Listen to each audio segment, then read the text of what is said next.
Hey guys, welcome back to Real Labs and Real Radio. I'm your host, Ken Miller. Thank you so much for listening to us. It's Thursday night, July 30th, our last show of the week. We've been having a good time. I'm here with my co-host, Myke Hurley. Hey, what's going on, Myke? Super excited. Hey, I'm excited too, man. We got a special guest in the building, comedy legend. He will be at the Orlando Improv this weekend, July 30th through August the 2nd, if I'm not mistaken. We got Mr. Lavell Crawford in the house. What's going on, Lavell? I'm good, man. How you guys doing, man? I'm sitting up here looking at this camera. It look like if I lean this way, my head tilted because I got a weird shaped head. So I'm trying to. I'm one of them animals in the mirror. Like I don't know how to straighten myself up. I'm puzzled by a mirror. A mirror would easily trick me. I realize, my reflection. That's when I was a kid. I'd be in like Best Buy where they had the video camera. I'd be just stopping looking the whole time like, what is this? That's why I can't be no shoplifter because I go right to the camera. Yeah, boy, I just stole these Reese's Pieces. I just stole them. And I'm out. Yeah. Hey, man, how long you been doing comedy? Man, about, I think it's about 35 years almost. I was going to say, a lot of people got to really know you from Last Comic Standing, but you've been doing like BET and Comic View since like the 90s, right? Yeah, I've been around, man. I've been just like the cold and flu that we running from now. I've been around. I've been around like Vicks Vapor Rub, baby. I've been around. Hey, so you've been around like ginger ale and crackers then? Oh, no, I ain't know nothing about that. See, you going into a statement that I don't even know. Ginger ale been around, but crackers? Yeah, I'm from the South, man. You're ginger ale and crackers, saltine crackers.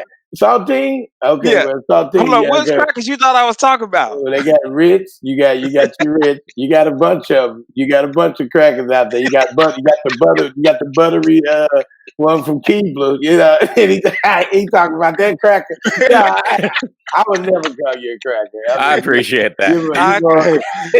You're more like a cookie. Yeah. Hey, now, Lavell, I'm a comic as well, Myke as well. Our show is called Real Laughs. And I'm curious. You say you've been 35 years in. Do you remember your first show? Yeah, I do. I remember I was at the Funny Bone Comedy Club and I said, God, if I get one laugh, I'm gonna make it a career. And here we are today. I went up on an open mic. I was scared to death. I didn't even know what I was gonna talk about, but I started getting laughs. It was crazy. It was just talking about, making up stuff, talking about my mom exercising, and then I just got overwhelmed by the crowd's laughter, man. It was just like, it was hypnotizing. I said, maybe I could meet some girls, But as I get off stage, they realize, hey, he's funny, but he's still fat, It's hard to get that balance, sexy and funny. You know what's so crazy about that, man? I think every young comic coming to the game is about girls. Yeah, well, anybody, any male, heterosexual male out there is trying to get that bonus. You want to do something spectacular. Some guys go harder and jumping ramps and parachuting off mountains. I just want to tell a joke and be hilarious in a little room, maybe at a Burger King, and maybe pull a girl like that. But that back when I was a young guy, that's how we used to do it. It was for the girls, it was for the ladies. We weren't trying for the art, whatever. Yeah. I mean, I didn't have no good game. I was like, hey, you want to go and ride in my mama's car? I ain't had no game, man. I'm sorry. We talk about it a lot, like the levels of fame in comedy, and like. There's those comics that became household names because even people who don't watch stand-up have seen them in movies like Kevin Hart and stuff like that.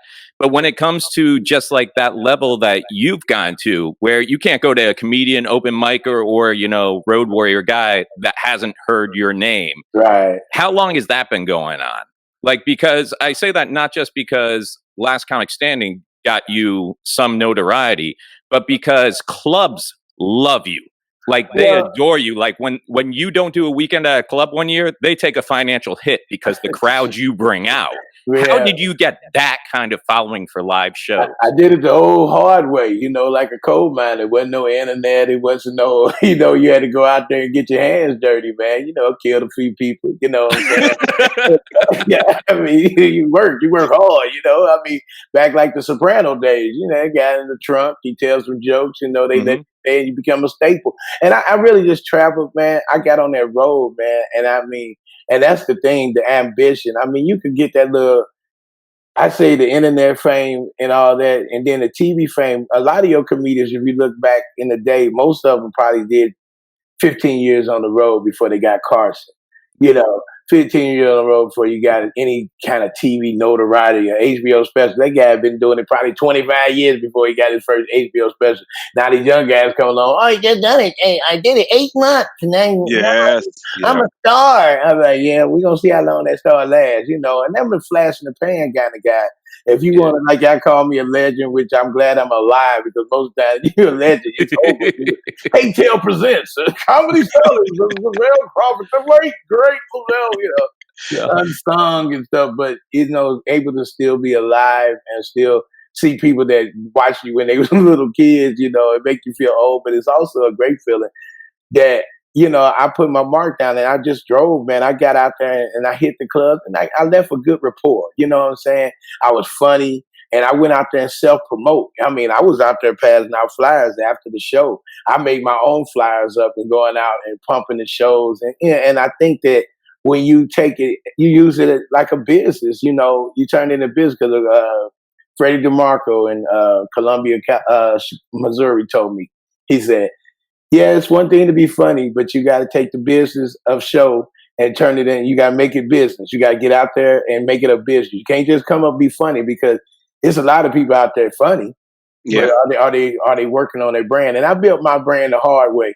I mean, I wish, you know, I didn't have the computer savvy or the technology. Because like I find little apps that I'm good at. Thank God for Apple, and I add apps to it, man. I just like, you know, like I told my little picture of, hey, come and check me out, and I got my picture up there with the advertisement, so it's live. And I mean, that's just enough for me. Some people got flashes, and I mean, these guys ain't even funny, but they got all kind of boom, boom, Yeah. rockets flaring. They got, yeah, come on out, check him out. I'm hilarious. And they get there, wah, wah, wah.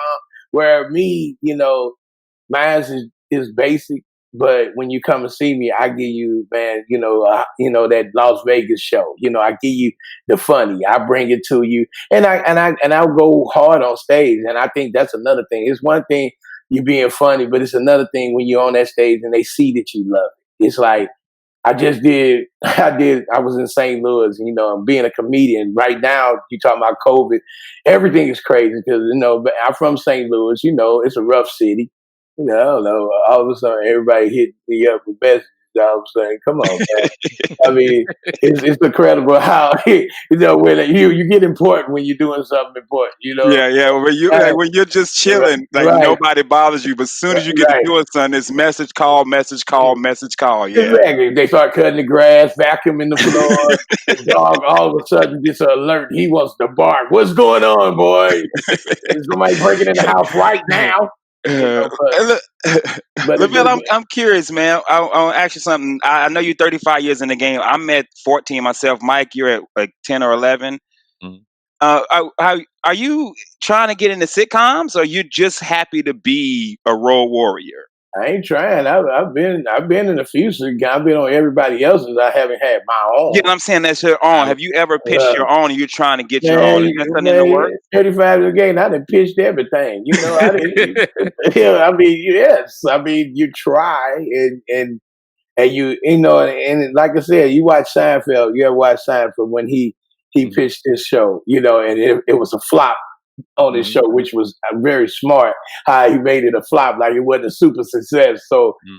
the thing about it is we go in and have deal meetings all the time and we come Mhm. up with ideas and people try, yeah, we can do this. Me and Ralphie May even pitched one Yeah. where we was pitching, we had got a deal where we've done for the Comedy Central and we was pitching it. And I mean, it was just hard to find the writer. And then we said, man, we write it ourselves. But then you just got the producers, Hollywood always think they know more than the talent knows, which is dumb because they don't. Mhm. Because you know, we know funny.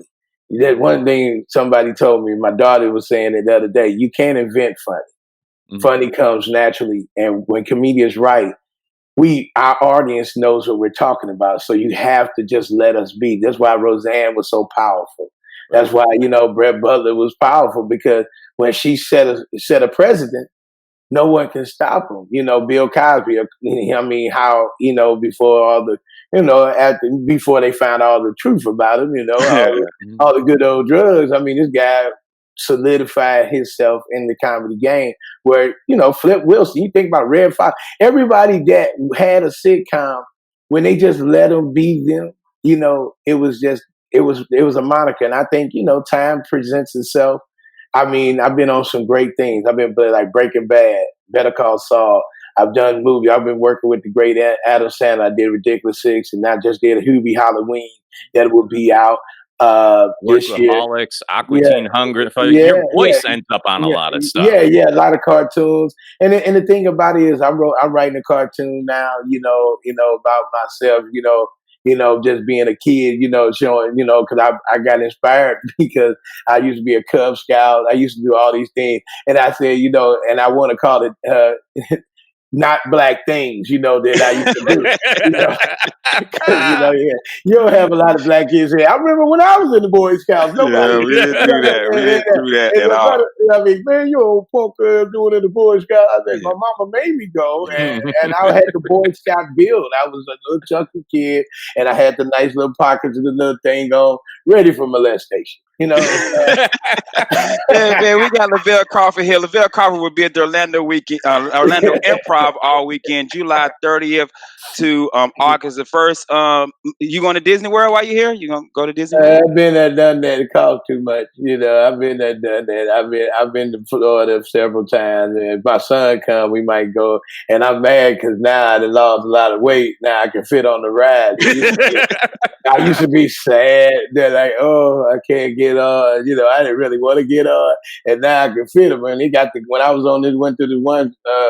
We got this thing down here called Kemah, Texas, where they got all this stuff on the boardwalks. It's not safe. It's really not. I mean, I don't even think they go and do the inspections on none of this stuff. I could hear the roller coaster creaking as it goes up and down and stuff. And I'm thinking they going 900 miles an hour over water. I guess that's supposed to be the safe zone. Yeah, that's the splash zone. Yeah. Thank God that we're in this water. We should survive, but we can't get out of the lock thing, so we're dead. You know what I'm saying?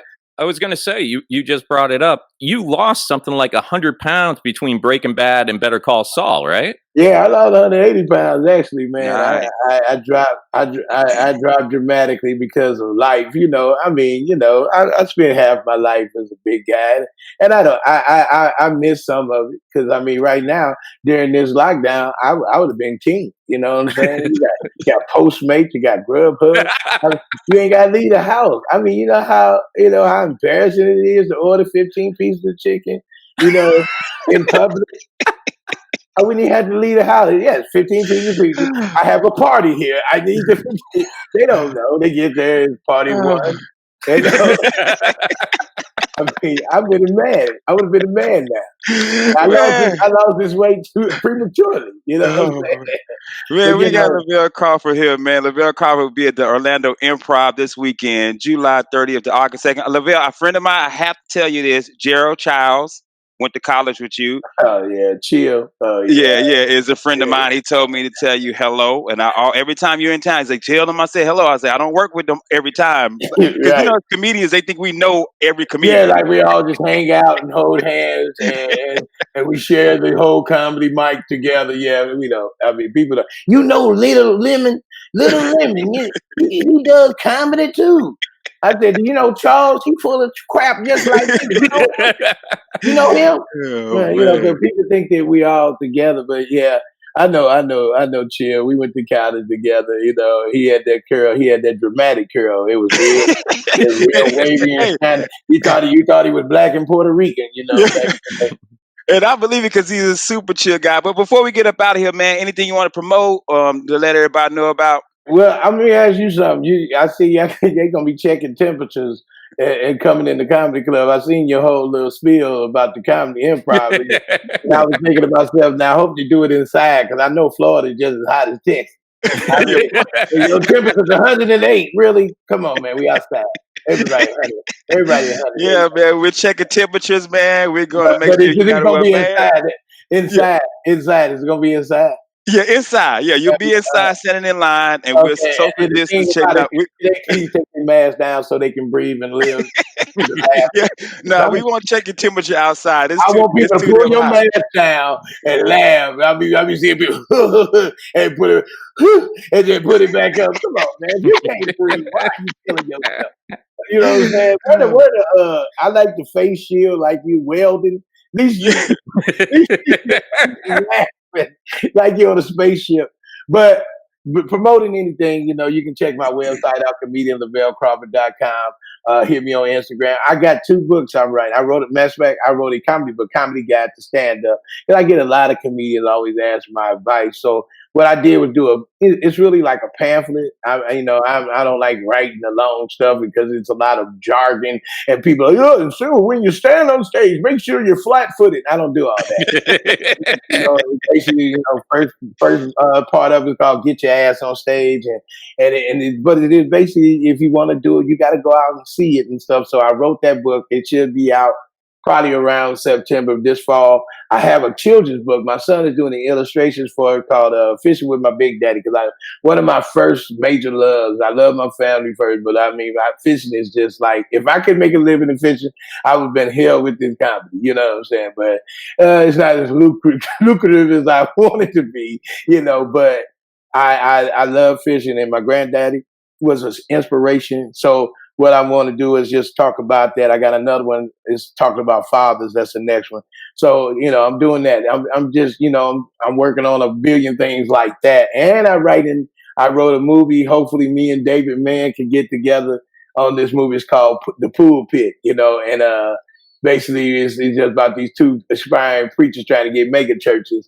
And me and Mr. Brown, we said, David Mann, I would love us to be the characters, because everybody was hyped off of this whole thing. If you watch it on YouTube, where me and him got in the dozens. Yeah, I remember. Yeah, I remember that. Yeah, people The thought joke that off was, at the neighborhood at the hoodies. yeah, and it was real. It wasn't. People keep on thinking that was a stage. And no, he said something about me. A couple of George Wallace said something about me, and I just like, what, all these fat jokes. I said, let me just show this brother that this ain't no joke in this fat. So I went up and I had to handle my business. I bogarted the show, and it wound up being epic. I didn't know it was gonna be that big. Yeah, yeah. People were like, oh my God, but that's all they talk about. I remember you and Mr. Brown, So I said, why don't he try to do the comedy hype where they wanted us to do they were going to pay us a couple of grand to come on. I was like, hell with that, man. Let's just get, Tyler Perry.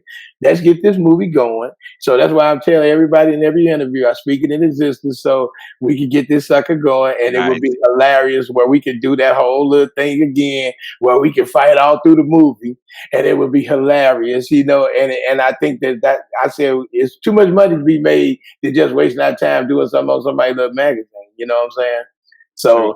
And we could do a rivalry like Mike Tyson fighting Roy Woods Jr. I was going to say Roy Woods Jr., but I was like, wait a minute, he'll kill Roy Woods. Well, hey, Lavell, man, I appreciate you coming on our show, man. Real ass, appreciate it. Guys, don't forget, this weekend we got Lavell Crawford. It is our 10-year anniversary for the Orlando Improv. Right. Lavell Crawford, 1 show Thursday, 2 shows Friday, 2 shows Saturday, 1 show Sunday. For myself, Ken Miller, Mr. Myke Hurley, thank you guys so much for listening to Real Ass. And as Russell Simmons say, thank you for coming out. God bless you, and good night. Good night. Good night. Good night.